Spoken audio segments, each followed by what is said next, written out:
Okay, bring it in, guys. It's the Gaming Hawk. So, I just recently uploaded a video, a button, one button, one computer, and yeah, it's pretty much one button to turn on your whole entire computer, all three monitors, and your PC. Today, I'm going to show you kind of how to build it, more of the schematic or kind of wiring diagram and all that as well, as along with the code as well as you see here. So, what we got here is just some code and everything to copy into the breadboard, or not breadboard, but our breadboard, our Arduino board. Okay, so what we're going to start out with, I'm going to show you, there will be a list in the description on what you need to download and to get it all and to do this all. If you're in Canada, you're going to have to go to a different supplier for two of the items, the power switch tail and also the board itself, because those come out of the States. If you're in the States, you can get this all from Redboard, SparkFun, there we go, SparkFun.com, and there is where most of the stuff or the two items are coming from. At least the other items are going to be coming from Amazon there. So all links in the description, just follow those and go from there.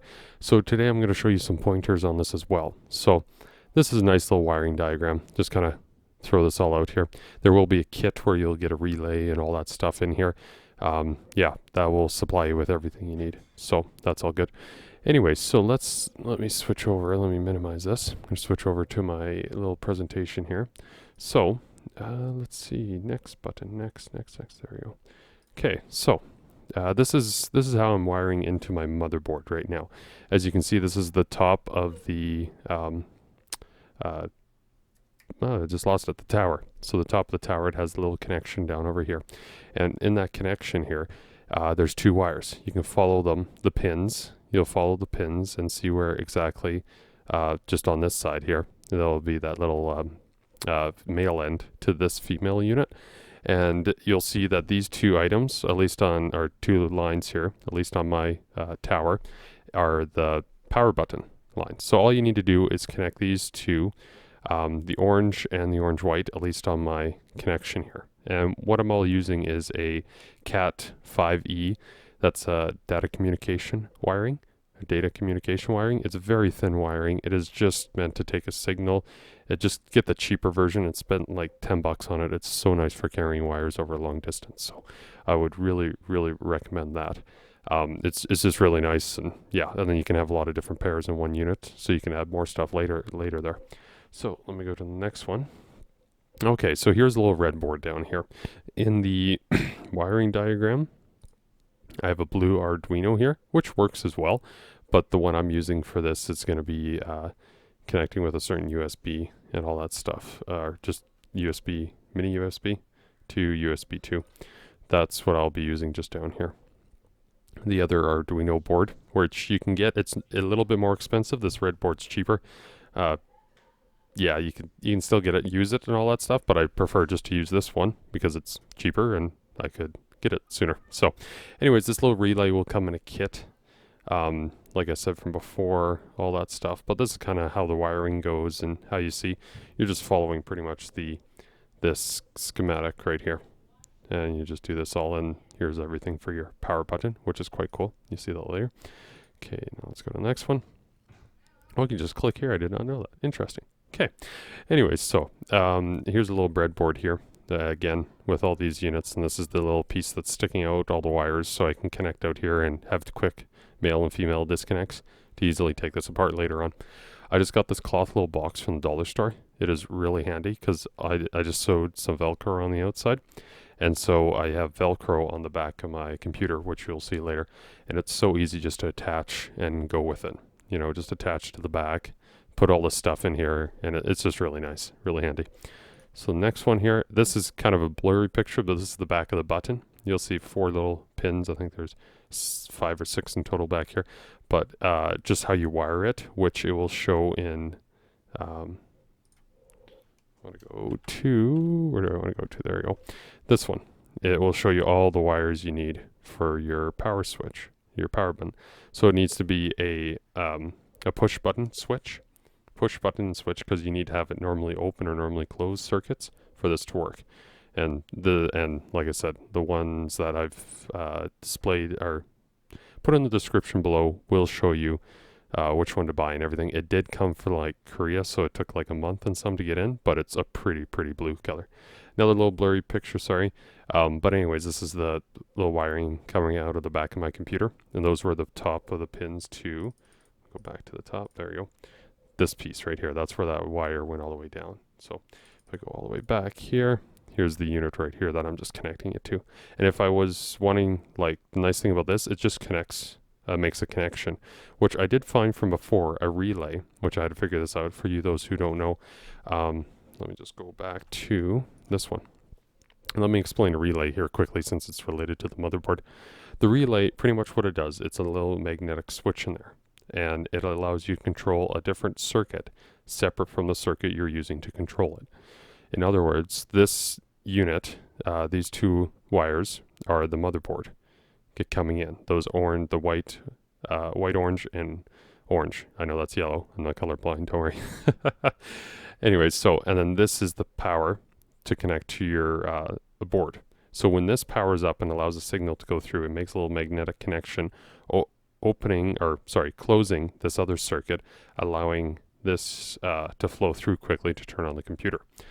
So it is set in the delay on the code to delay 1,000. So it is 1,000, I think, milliseconds. So it'd be a second in time there. So that's pretty much what the relay does, and that's why you need it. So we're not disturbing the signal on the motherboard, and this shouldn't fry your motherboard at all. So that's a nice thing about the relay. So that's why you need this, and that comes with a kit. There we go, a little explaining and all that stuff. But yeah, that's just how I connected it back there. Next picture, here's my wiring in the back of my computer. I like to use a lot of Velcro. It's just so nice. You can take it apart, put it back together, and this is how this unit's hanging on right now. And yeah, just all the connections and everything as well. So we go to the next one. There's a little bit more of my wiring. It's a bit of an angle, needs to get cleaned up a bit, but yeah. Okay, so here's the other slide, or the next slide, sorry. So here's the push button switch. Now the nice thing about these ones, which compared to the other units, this one, it's a blue color. It's very nice instead of just the outside being blue. It's more appealing to me is what I'm trying to get at. So that's why I went with this one. Some of the other power switches you can get, or power push button switches you can get, should come a lot sooner compared to this one. Like I said before, it took about a month for this unit to get in. But this one, it just looks a lot nicer. So whatever you like to see. Okay, now this next slide, if I go over. So here's the power switch tail, as you see here. This is what you're going to connect to a power bar, and then have another power bar coming off of it, so you can connect all your monitors to it. This just allows allows this to turn on, which, if we go to the code now, I should be able to explain this a bit better to you now. So we know all the kind of units and everything here. And if I go to the code, pretty much what we're doing here is indicating the LEDs are going to be the power switch tail and the motherboard, or kind of the relay area to turn on the relay to turn on the motherboard. So what this code is going through, it's going through a continuous loop, and it's waiting for you to press the button. It keeps saying, okay, if the button is high or on, then do all this stuff. So we'll turn on the LEDs, or the power switch, and the relay. Just about lost the name for it. Anyways, and then while that's pressed, then it's all good. And it's like, okay, no, that's all good. Now, when it's pressed and when everything's on, now it's waiting for you to turn it off, and just keeps going through this code and just waits. And it keeps reading to see, okay, when you press the button, what it's going to do is, well, let me rephrase that. When the button is on low, it will turn off the LED low to an LED low as well. So it will turn off everything except for the relay, so you don't put power to your motherboard again. That's the last thing you'd want to do, is to put more power to it. And if so, then you might be damaging it, or not really damaging it, but you press it and then it turned to sleep, it want to go to sleep again. So it's not confusing your computer. You just have to go down here and then go power and then shut down. And then when that's all done, then you can, then you just press the button and it turns off all the monitors. And then when you press the button again, it turns on your computer and all your monitors. So it all depends on, of course, what you want, but you can adjust that code however you like. What you will need to do with this code is you'll have to go and drop down to, let's get out of this thing here. Let's minimize that. Let's go to Arduino. Okay, so this is the place where you have to upload all your stuff, your code to your Arduino or breadboard. So all you have to do is get the Arduino one in here, copy the code from the download I have in the description for all this stuff. It's an easy download. It's just a file. You open it with, what is this called again? That's the last name of it. Frizzling? Yeah, that thing right there. I'll have it linked in the description as well.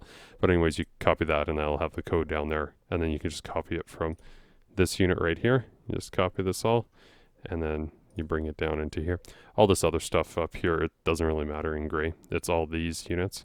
Even this doesn't really matter. It's just to separate it. Even the spaces that I put in between, that's just for visual, seeing what's happening afterwards. It's just visual. It's just appealing and it's easier to organize it pretty much.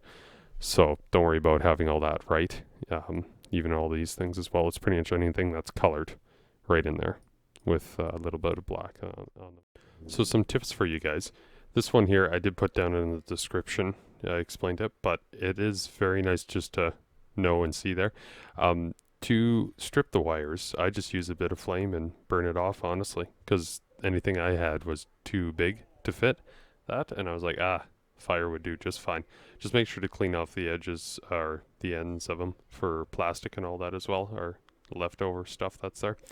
Also, another tip for you guys, make sure you get another wall adapter to USB, because this board will be powered all the time.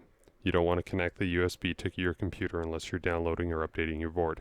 Connect it straight to a power bar. Not the power bar that's going to be controlling your monitors. You want to do it that has constant power all the time. So make sure you have an adapter.